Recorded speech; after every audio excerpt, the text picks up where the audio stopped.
أعوذ بالله من الشيطان الرجيم بسم الله الرحمن الرحيم الحمد لله رب العالمين والصلاة والسلام على أشرف الأنبياء والمرسلين سيدنا محمد وعلى آله وصحبه أجمعين ومن تبعهم بإحسان إلى يوم الدين أما بعد فالإخوة الكرام قناة ابن أجروم تقدم لكم هذا الدرس الذي يتعلق بالمبتدأ والخبر. Nous allons voir dans ce cours-là le mubtada wal khabar, donc c'est la série sur la grammaire claire. Donc نقرأ الأمثلة. التفاحة حلوة, donc la pomme est sucrée. الصورة جميلة, donc l'image est belle. الجري مفيد, la marche est utile. القطار سريع, le train est rapide. النظافة واجبة, la propreté est obligatoire. الأرض مستديرة, la terre est ronde. البحث, donc recherche. الأمثلة السابقة كلها جمل, donc toutes les phrases que nous venons de lire sont donc tous les exemples précédents que nous venons de lire sont des phrases.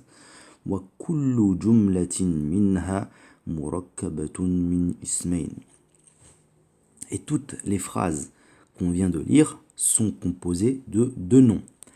والاسم الأول في كل جملة هو الذي ابتدأنا به الجملة, et le premier nom de toutes les phrases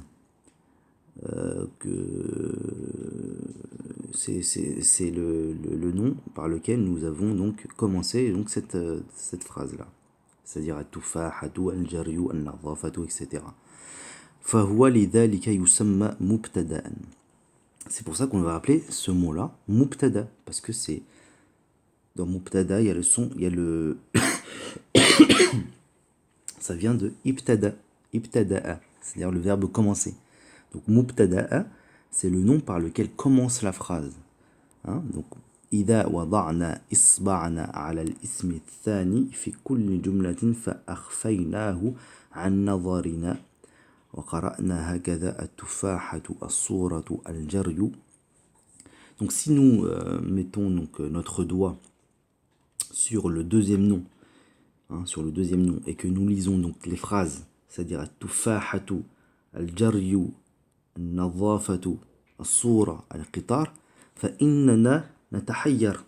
نتحير, c'est nous sommes comment dirais-je, on éprouve un sentiment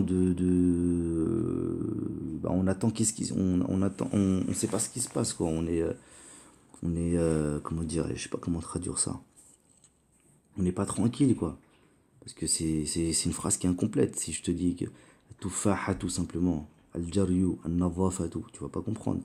Wa nas'alu anfusana ma sha'nu tufaha, et donc nous questionnons en nous-mêmes quel est le qu'est-ce qui se passe avec la pomme, at-tufaha, wa ma sha'nu as-sura, et qu'en est-il de l'image, wa ma sha'nu al-jaryu, et qu'en est-il en fait de la marche. ولكن إذا رفعنا إصبعنا وقرأنا هكذا التفاحة حلوة, mais si nous enlevons notre doigt du deuxième terme et que nous lisons التفاحة حلوة الصورة جميلة الجري مفيد استفدنا فائدة تامة, là on trouve que la phrase est complète et on comprend tout à fait donc le sens de la phrase.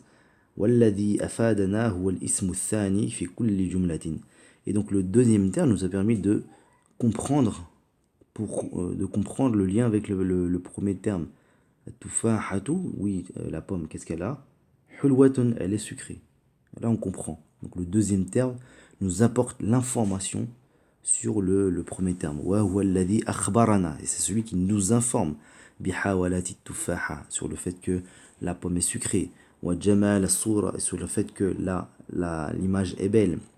وإفادة الجر, et le fait qui nous informe sur l'utilité en fait de la marche. ولذلك يسمى الاسم الثاني خبرا, et c'est la raison pour laquelle le deuxième terme on l'appelle al-khabar. وإذا تأملنا آخر كل اسم من الاسمين في كل جملة من الجمل السابقة وجدناه مرفوعا. Et donc nous voyons donc que les deux termes sont marfou'. التفاحة حلوة, الجري مفيد, النظافة واجبة. Donc le mubtada et le khabar sont tout le temps marfou'. Ok. المبتدا اسم مرفوع في أول الجملة.